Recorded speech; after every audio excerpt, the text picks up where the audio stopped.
एक बार मत्स्यावतार लेकर के भगवान ने प्रलय पर्यंत महाराज मनु की रक्षा की।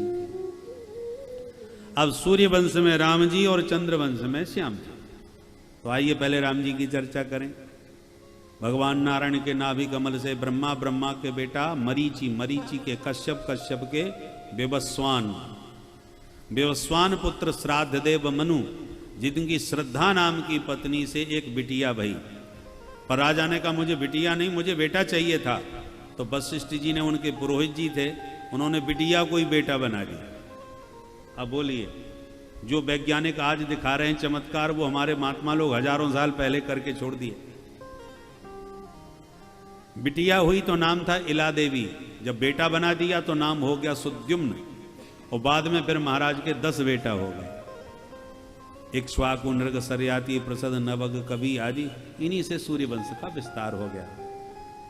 सरयाति जी के वंश में राजा रेवत हुए, जिनकी पौत्री रेवती जी का विवाह कन्हैया के भैया बलराम जी दाऊ दादा से हुआ। बलराम जी की पत्नी रेवती। महाराज मनु के दूसरे पुत्र थे नभग, नभग के बेटा नाभाग, नाभाग के बेटा परम भागवत अम्बरीश हुए। अम्बरीश महाराज परम वैष्णव एकादशी का व्रत करते थे। कल भी एकादशी है, और एकादशी का व्रत करते कैसे थे? हम लोगों की तरह नहीं। दशमी के दिन एक समय भोजन, एकादशी को जल भी ग्रहण न करना, और फिर द्वादशी तिथि में उस पारण करना, व्रत का पारण कर लेना। ऐसे व्रत करते थे। तो एकादशी का व्रत पूरा हो चुका, द्वादशी तिथि आई, पारण करने की तैयारी। द्वादशी का क्षय था, बहुत जल्दी त्रयोदशी लगने वाली थी। तो जो काल पारण का था वो आ चुका था, और उसी वक्त दुर्वासा जी आ गए। महाराज आइए प्रसाद पाइए। बोले हाँ बिल्कुल पाएंगे, पर अभी मध्याह्न की संध्या वंदन नहीं हुई है, करके आते हैं फिर पाते हैं। और यूं कह के चले गए। अब राजा फंस गए। महात्मा को पवाए बिना यदि पाऊंगा तो महात्मा नाराज हो जाएंगे, और नहीं पाया तो मेरा पारण नहीं हो पाएगा, व्रत भंग हो जाएगा। क्या करें? ब्राह्मणों से परामर्श लिया और भगवान का चरणामृत पी करके व्रत खोल लिया, क्योंकि व्रत में तो ये पानी तक नहीं पीते थे। तो भगवान का चरणामृत से अपना पारण कर लिया, खाया कुछ नहीं। दुर्वासा जी को पता चला कि पारण हो गया, वो माथा गर्म हो गया। योमाम अतिथि मायातम आतिथ्येन निमंत्र च अदत्वा भुक्तवांस्तस्य सद्यस्य दर्शये फलम। मेरे जैसे अतिथि को निमंत्रित करके और मुझे पवाए बिना तूने पा करके व्रत खोल लिया, अभी उसका फल चखाता हूं। जटा उखाड़ के पटक दी, कृत्या पैदा हुई, खाने को राजा की ओर गई। दिव्य भगवान का सुदर्शन प्रकट हुआ, कृत्या को भस्म किया और दुर्वासा मुनि के पीछे पड़ गया। दुर्वासा जी प्राण बचा के भागे। ब्रह्मा विष्णु महेश सबके पास गए, सबने हाथ खड़े कर दिए। सुदर्शन से कोई नहीं बचा सका। भगवान के पास गए, प्रभु ये तो आपका ही अस्त्र है, आप तो बचाओ, आप तो ब्रह्मण्य देव हो। भगवान बोले अहम भक्त पराधीन। भगवान ने कहा मैं भी भक्तों के अधीन हूं। अपना कल्याण चाहो तो मेरे भक्त की शरण में जाओ। दुर्वासा जी बोले पर इन्होंने आपको अपने अधीन कर कैसे लिया? कहां चक्कर में पड़ गया? भगवान बोले मत पूछो, ये प्रेम का बंधन बड़ा विचित्र होता है।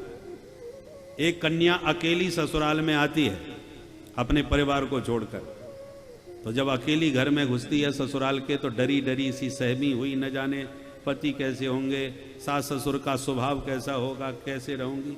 बेचारी अकेली रहती है पूरे परिवार के बीच में, पराए घर से आकर। किंतु पति समर्पित होकर के, पति की सेवा में संलग्न होकर के, सबका हृदय जीत करके, एक दिन वो आता है कि पतिदेव घर में डरे डरे से घुसते हैं कि आज न जाने कितना सुनाएगी, बहुत विलंब हो गया। सबको बस में कर लेती है और अंत में उस घर की मालकिन बन करके विराजमान हो जाती है। ये समर्पण और सेवा में चमत्कार है। तो भगवान कहते हैं बसी कुर्वन्ति माम भक्त्या सत्स्त्रियः सतपतिम यथा।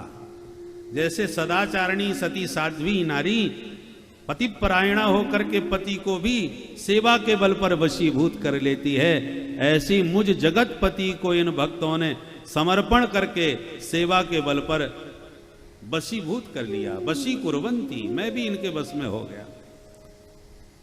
तब बेचारे दुर्वासा जी 1 वर्ष तक भटकने के बाद अम्बरीश के चरणों में आके वापस गिरे। अम्बरीश ने उठा के हृदय से लगा लिए, महाराज उल्टी गंगा मत बहाओ। दुर्वासा जी बोले और बातें फुर्सत में कर लेंगे, पहले सुदर्शन को शांत करो, 1 साल से मेरा पीछा कर रहा है। जब अम्बरीश ने सुदर्शन को भगवान के प्रेम की शपथ दिलाई, यदि नो भगवान प्रीतः एकः सर्वगुणाश्रयः सर्वभूतात्म भावेन दुजो भवतु विज्वरः।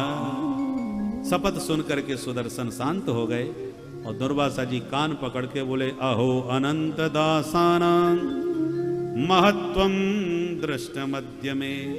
हे प्रभु, आपके दासों का महत्व आज मैं भली प्रकार से देख लिया। ऐसे परम भक्त अम्बरीश। इन्हीं के पावन वंश में महाराज युवनाश हुए। युवनाश के मानधाता हुए। मानधाता की 50 बेटी सोबरी मुनि को ब्याही। इन्हीं के वंश में त्रिशंकु हुए, जो बीच में लटके हुए हैं। सत्यव्रत हुए। इन्हीं के वंश में राजा हरिश्चंद्र हुए। हरिश्चंद्र के बेटा रोहित, रोहित के बेटा बाहुक, बाहुक के बेटा सगर, सगर के 60,000 बच्चे हुए। परंतु कपिल भगवान का अपमान करने के कारण सबके सब भस्म हो गए। तब सगर की एक दूसरी रानी का बेटा था असमंजस। असमंजस के हुए अंशुमान, अंशुमान के हुए दिलीप और दिलीप के हुए भगीरथ।